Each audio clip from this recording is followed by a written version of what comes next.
we came across a very large bomb crater. And in the bottom of the bomb crater was some collected rainwater, horrible looking stuff.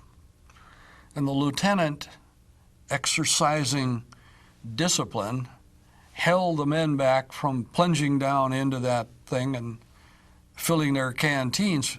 He said, "Okay, Doc, you gather up canteens and you go down there and fill them up." But anyway, I foolishly laid my pack down in my carbine and took the canteens and the halazone tablets and went down into the bottom of this bomb crater, laid out the canteens, and here I am with two hands, with a canteen each in hand, in the water, and 13 Japanese tanks attacked. Could hear them coming, and I sort of looked up, and I could see them.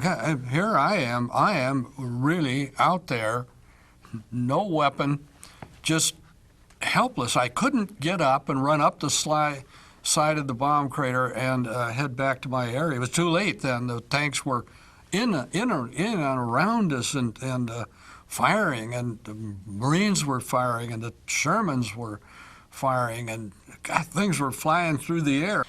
But they were swarming all over the place. And we had, by that time, this is D-Day, landed General Sherman tanks, 5 of them.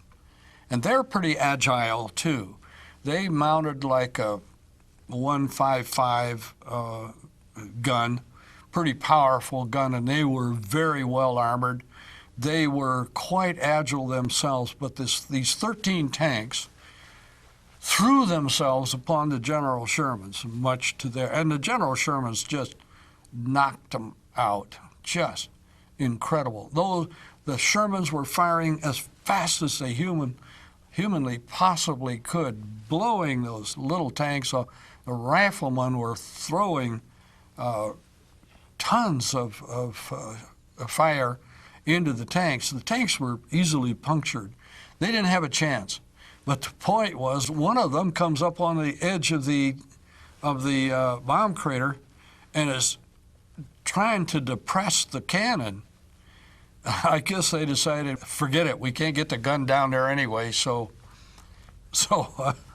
they backed off, and then bang, the Sherman hit it, and the turret went up in the air about 20 feet and spun around, and that was so much for that one. But it was just intense. It was so noisy, you just couldn't believe it. And the intensity of the fire was just incredible.